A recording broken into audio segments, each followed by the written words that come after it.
In this video, I'm driving a 1979 Fiat 127 Sport, a fabulous shade of bright orange. It's as colourful as the weather is excitable today. Lots of wind going on, but let's take a look at this little Italian beauty. So here we go, one of the first super minis in the world really. It probably shares that accolade against widestream manufacturers, at least with the Renault 5. Both came in hatchback form in 1972, but the 127 actually began life as a two-door saloon in 1971. So fixed rear window and a little fold-up flap, very much like Alfa Romeo Alfa Surd, Citroen GS. Hatchbacks were definitely not established as a thing in the early 1970s. A very interesting car. Technically, kind of set the blueprint for everything that followed, which the Renault 5 certainly didn't. The Renault 5 had the gearbox ahead of the engine, very unusual front wheel drive layout, but yeah, this is very, very clever indeed. So without further ado, I think we'll take a peek in the engine bay, because that's where things get really interesting. So it's under the bonnet that this car gets really, really interesting. We've got spare wheels stored under here, but what makes the car most remarkable is the gearbox. This is the engine and transmission effectively out of the Fiat 128, launched in 1969, and unusual for being a transverse engine with an end-on gearbox. That was far, far from the accepted norm at the time. A lot of front wheel drive cars like the Renault 5, gearbox and engine in that layout, but it eats up a lot of cabin space. This car was revolutionary for having the transverse layout and allowing all this extra space. The engine ends here and the rest is heater box and footwells, so you got lots of space inside. The engine, little four-cylinder engine, has a overhead cam. If we spin around to the other side, we'll be able to see, if we just peek in here, it's probably not going to focus, but you can just see the rubber timing belt in there, and that was something that came with the Fiat 128 in 1969. So the 128 was a funky little saloon, and the 127 a development thereof with a funky little hatchback. But yeah, it shouldn't be forgotten how revolutionary this engine layout was. And it was the brainchild of Dante Giacosa, who was the Italian engineer behind some remarkable Fiats, the original Topolino, the Little Mouse, that version of 500. Then he did a complete sort of fresh design for the Fiat 500 Nuova, the rear engine two-cylinder version, and did the Fiat 600 as well, which also used a rear engine. So he definitely knew his onions, and clearly inspired by BMC with the Mini, he came up with his own solution to the transverse layout. He didn't fancy the extra gearing, the gearbox in sump. He knew that was not the way to go necessarily, so he came up with this solution, which is a lot neater.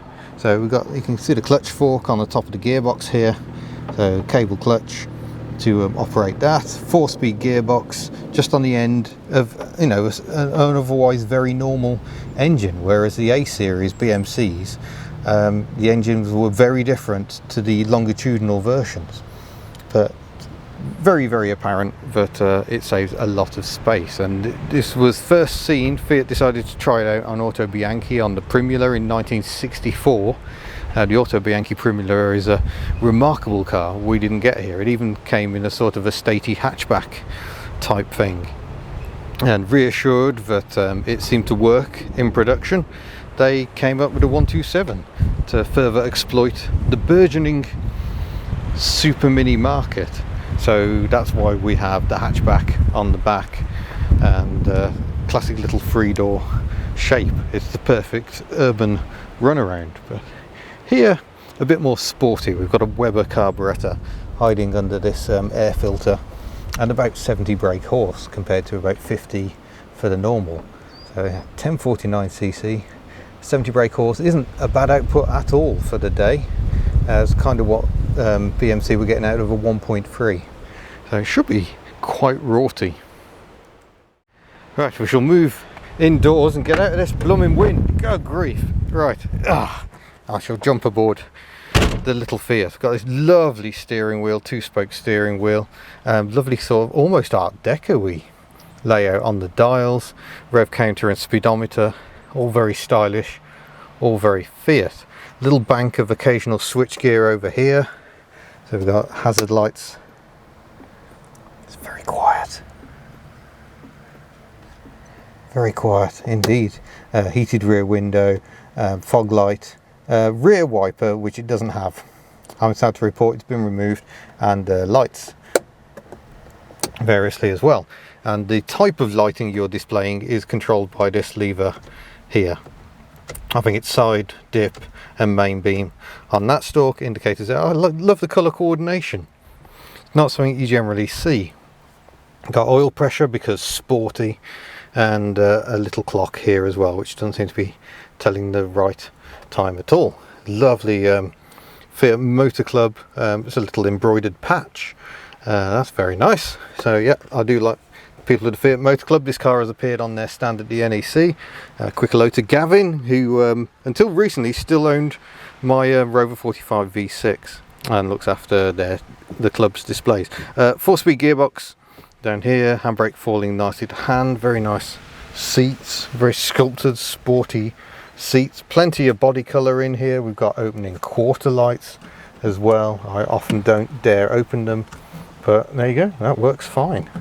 A simple little lock mechanism built in. The windows themselves wide very nicely, if not very speedily, but it's good enough. The pedals are tiny. Look at my massive feet compared to these pedals. You'll be glad I'm not wearing sandals today. Lots of wheel arch intrusion because we're sitting that far forward, because the mechanical package is so short. We are right up into the front wheels, and I am having to be a bit careful with the pedals. The throttle is some way off central for me, and the brake I have to be very careful because I'm kind of hitting both pedals. I need little ballerina slippers really, but very clunky gear lever, but I quite like that. That's a nice little mechanism. And we should probably get to the important business of windscreen wipers, so I shall apply some ignition. And is it a pull? Oh yes, there we go. And I'm sorry to report that typically frenetic wipers, Fiat do like a frenetic windscreen wiper. There is a slight triangle there, but nothing too drastic to report. But yeah, very comfortable driving position, and it's a bit somber in here with this black headliner. I don't know if that was factory or not. I suspect it probably was. It gives a focus on the sporty nature, but yeah, it's quite a jolly place to sit. Right, I should try in the back really. So we push the lever down there, and then we can tip the seat, trying to squeeze in. Ooh, it's always a bit tight getting into the back of a 3-door. If we pull the seat back, it's actually surprisingly comfortable here. My knees are in the back of the seat somewhat with the seat set for me, but you know, I've just about got enough headroom. I've got an opening rear window, and that's all good. Little ashtray. The quality is perhaps a little Italianate, but look, separate seats as well, and it looks like they fold too. Yeah, a little section there so you can fold the rear seat and access orange things in the boot. So that's all good. Yeah, it looks like it is a tumble seat. Excellent. So that's, I didn't realise these were fitted quite so early. That's really nice, and it even locks securely into place. Reasonable view of the view ahead through here with the fixed headrests, and yeah, actually gives you a very nice view of the interior. So moving on to the boot, we've got an external release which is nice, gas struts, fixed parcel shelf which is attached to the hatchback, and yeah, very practical. We've also got a giant octopus in here, colour coded to the car, and top trumps. Look at that. My friends at Lancaster Insurance involved here, it would seem. 70 horsepower, 0 to 60 time, 13.9 seconds. So that was pretty nippy back in the day. We've got a little tool roll here as well. Very, very nice. And of course, because the spare wheel is under the bonnet, it isn't taking up any room here. So that's a very usable little amount of space. Right then, start the engine up. It all sounds very almost like the engine's in here, but we're just going to spin it around because we've got to go the other way out of the car park. So we'll just... Good test of turning circle initially, and it's not bad. Front wheel drive always a bit more difficult because you've got to find reverse. There we go. You've got to turn your driving wheels. So that's another reason that rear engines were very popular for a time.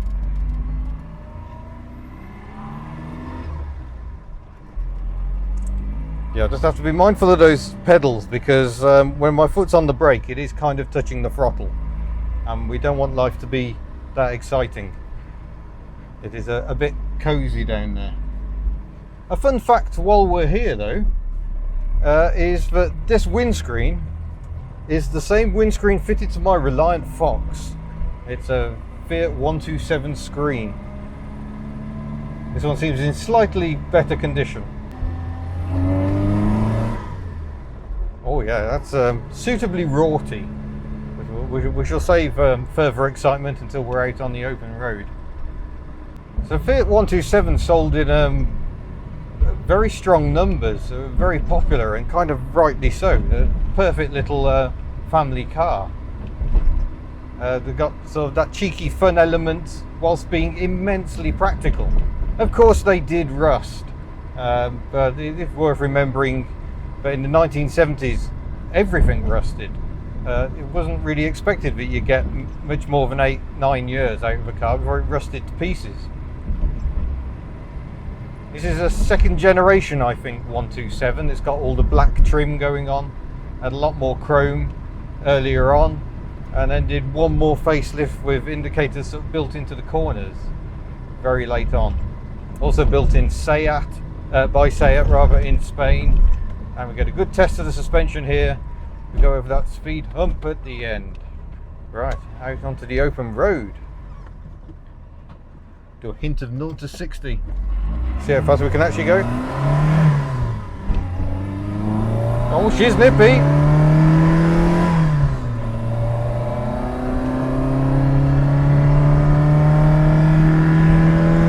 There's our 60, and I'm not exactly redlining it. I'm only going up to about 5,000 revs. And steering, rack and pinion feels absolutely amazing. The only thing that really gives the game away is the brakes. Not only is that pedal tiny, the brakes don't really haul you down all that strongly. It is disc drum, I believe. But yeah, it steers almost like a Mini, very, very direct, and you can feel absolutely everything that's going on. Find that brake pedal. What an entertaining little car. I mean, people talk about hot hatches, and people think the 80s was the era, but there were hot hatches in the 70s too, and this is definitely one of them. That's one. I love the little oval mirrors as well. I'm not sure if they're standard fitment or not. They're very sporty. It's a very direct clutch. It's pretty much on or off.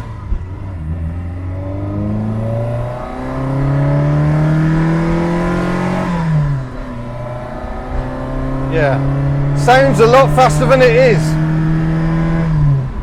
but it's a good noise. It is a bit revvy. We're doing about 3,500 revs at 60, so I imagine motorway is a bit hard work. But also, knowing what these engines are like, you can probably drive them quite hard all day and they're not really going to care very much. It's really quite comfortable. The ride isn't too bad. It gets a little bouncy at times, but I've certainly had far worse. I mean, when you look back to the early days of front wheel drive, this really was the car that set the scene. There were so many different ways of doing it. Engine in front of gearbox, gearbox in front of engine, transverse, longitudinal, gearbox in sump. But it was this Dante Giacosa system that was overall the best. It's the one that triumphed, and the one which it still finds enormous favour today. You know, now almost every front wheel drive car has a transverse engine with an end-on gearbox, and it kind of began not quite in this car, but this was the car that popularised it.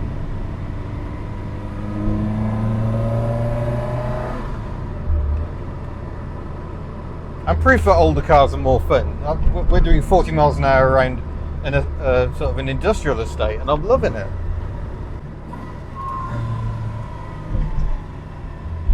Tricky to rev match, it revs up so quick. Don't need to run. Oh yes.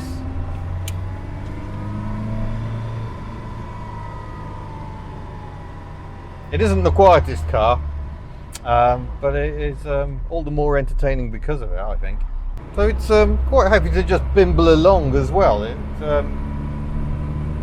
isn't a sporty car that suffers because it's sporty, I don't think. Other than perhaps the gearing being a bit short. It's and the gearing would have been short in the cooking models as well.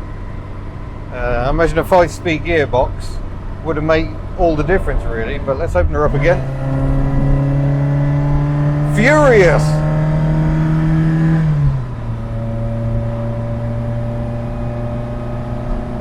Yeah, it's not throw you in your seat quick, but it sounds amazing.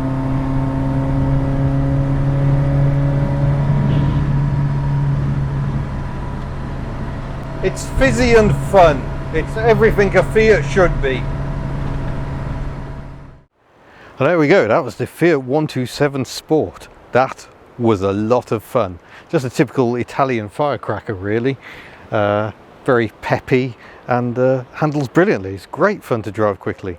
But while also being practical and useful in a way an MG midget really isn't. Yeah, it's the hot hatch revolution was definitely starting to begin, I think. So thank you very much for watching, and don't forget you can head to the HubNut store and buy lots of lovely merchandise. Nothing with a Fiat on it yet, but one day. And I look forward to seeing you in a future video. Farewell.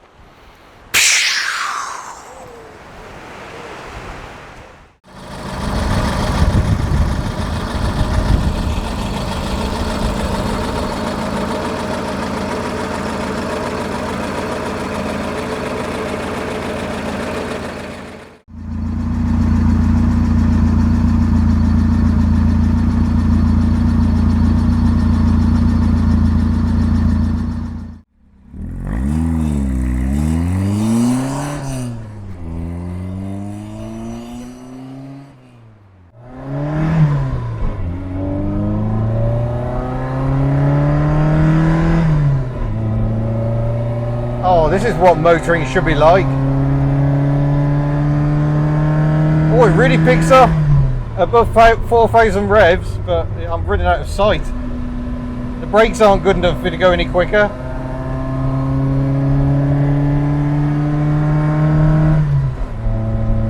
Oh, what a road. Oh, watch the tree litter. Woohoo!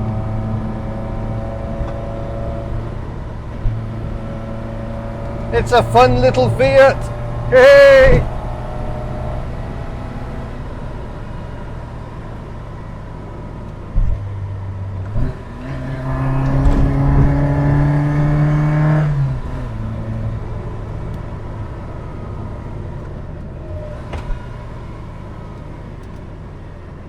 It's amazing what feels frenetic out on the open road when you're cruising is what makes this car so much fun on the twisties. It's close ratio gearbox, it's that induction noise you can hear, the exhaust as well, the bigger valves doing their thing in the head. Oh yes.